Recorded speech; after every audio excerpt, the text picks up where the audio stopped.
Hello दोस्तों, आज हम बात करेंगे कौन कौन सी ऐसी दवाइयाँ हैं जो अगर किसी व्यक्ति को बहुत ज़्यादा नींद का प्रॉब्लम आ रहा है, स्लीप बहुत ज़्यादा आ रही है, इसके लिए प्रयोग करते हैं। कई लोग को ऐसा प्रॉब्लम होता है कि दिन के टाइम बहुत ज़्यादा नींद आती है, एक्सेसिव स्लीपीनेस होती है।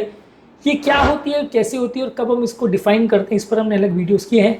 आज बात करेंगे कुछ मेडिसिन के बारे में जो इस तरह की प्रॉब्लम में आपकी मदद करती है। ये कौन कौन सी कैटेगरी की मेडिसिन है, किस किस तरह से आपकी ब्रेन को एक्टिवेट करती है और बहुत ज़्यादा स्लीप या नींद अगर आती है तो इस मामले में आपके लिए मददगार हो सकती हैं। टॉपिक पर जाने से पहले जो लोग हमारे चैनल पर नए हैं उन्हें रिक्वेस्ट करूँगा कि चैनल को सब्सक्राइब करें, वीडियोस को लाइक करें, शेयर करें, फॉलो करें, कमेंट करें, पूरा देखें। टॉपिक इंपॉर्टेंट है इसलिए एंड तक देखिएगा। चलिए शुरू करते हैं इंपॉर्टेंट वीडियो।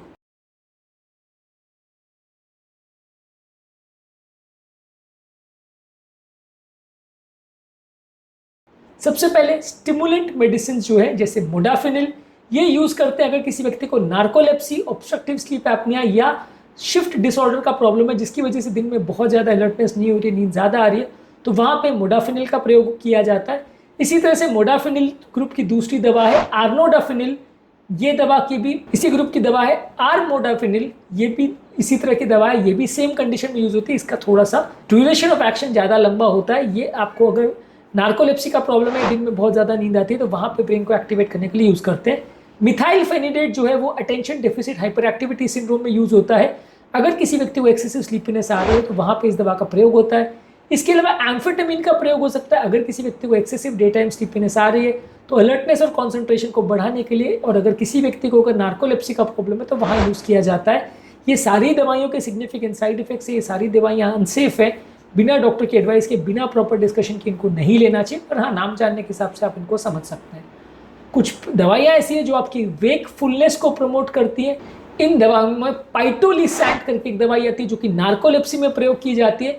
ये ब्रेन के हिस्टामिन लेवल्स को बढ़ा करके आपका वेकफुलनेस प्रमोट करती है, इसका प्रयोग किया जाता है। इसके अलावा सोलरियानफेटॉल करके एक दवाई आती है, ये ऑब्स्ट्रक्टिव स्लीप एपनिया के पेशेंट और नार्कोलेप्सी में प्रयोग होता है। ये ब्रेन के डोपामिन और नॉरएपिनेफ्रिन रिसेप्टर्स पर काम करता है। ये भी स्लीपनेस अगर किसी को बहुत ज़्यादा हो रही है इसका प्रयोग कर सकते हैं। तो ये अनकॉमन दवाई है लेकिन इनका प्रयोग कर सकते हैं। इसके अलावा कुछ एंटी डिप्रेशन मेडिसिन जैसे एसएनआरआई ग्रुप की दवाई यानी सेरोटोनिन नॉरएपिनेफ्रिन रिएप्टिक इनहिबिटर्स, इसमें डुलोक्सिडिन और वेनलाफेक्सिन आती है।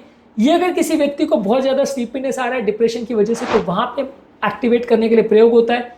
इसके अलावा एसएसआरआई जो मेडिसिन है, सिलेक्टिव सेरोटोनिन रिएप्टिक इनहिबिटर्स, इसमें फ्लॉक्सेटिन और सर्ट्रालिन का प्रयोग होता है। अगर किसी को मूड डिसऑर्डर्स की वजह से बहुत ज़्यादा नींद आ रही है तो वहाँ पे इसका प्रयोग होता है। ये दोनों दवाई आपकी नींद को कम करने के लिए और दिमाग को अलर्ट करने के लिए प्रयोग किया जाता है।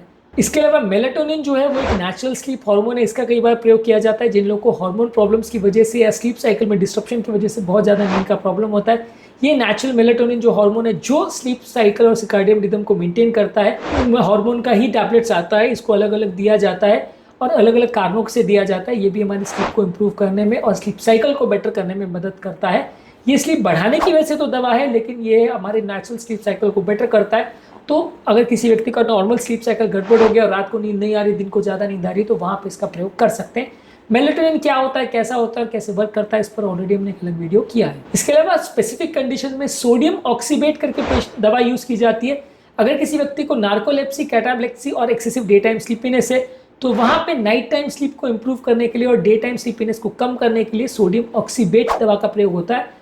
और कैफीन टैबलेट्स का प्रयोग करते हैं अगर किसी व्यक्ति को एक्सेसिव स्लीपीनेस हो रहा है तो वहाँ पे दिमाग को अलर्ट करने के लिए शॉर्ट टर्म ड्यूरेशन के लिए दवा का प्रयोग किया जाता है। हालांकि ये प्राइमरी ट्रीटमेंट नहीं, इसके सिग्निफिकेंट साइड इफेक्ट्स है, पर अगर किसी को बहुत ज़्यादा नींद का प्रॉब्लम हो रहा है तो वहाँ दिमाग को एक्टिवेट करने के लिए कैफीन टैबलेट्स का प्रयोग होता है।